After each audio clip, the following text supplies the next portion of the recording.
The Israelites were in trouble. For 7 long years, the Midianites had ravaged their land. Desperate, they cried out to God for help. And that's where we meet Gideon. Not a warrior, not a leader, just a humble farmer, hiding in fear. But God had bigger plans. An angel appeared and called to him, "The Lord is with you, mighty warrior." Gideon was shocked. Mighty warrior? He protested, "My clan is the weakest in Israel, and I am the least in my family." But God wasn't looking for strength. He was looking for faith. Still, Gideon had doubts, so he asked for a sign. He placed a fleece on the ground and prayed, "Lord, if this is really you, let the fleece be wet and the ground dry." And the next morning, exactly as he asked, but he wasn't done. "One more, Lord. This time let the fleece be dry and the ground wet."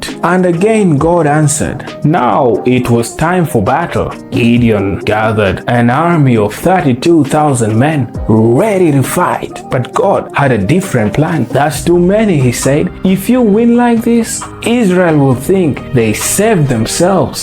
So Gideon told the fearful soldiers to go home. 22,000 left. Still God said too many, so he gave another test. "Take them to a river.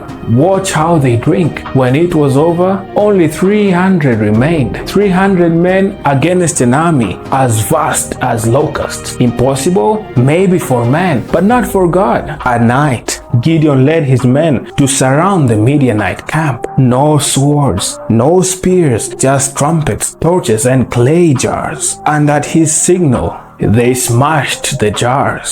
They blew the trumpets and they shouted, "For the Lord and for Gideon." Panic struck the Midianites. They turned on each other. They ran and Israel was free. Gideon started as a fearful man hiding in the shadows, but God called him something greater. And when Gideon obeyed, God took 300 men and won an impossible battle. Because when God calls, he equips. Even the weakest can be mighty when they trust him.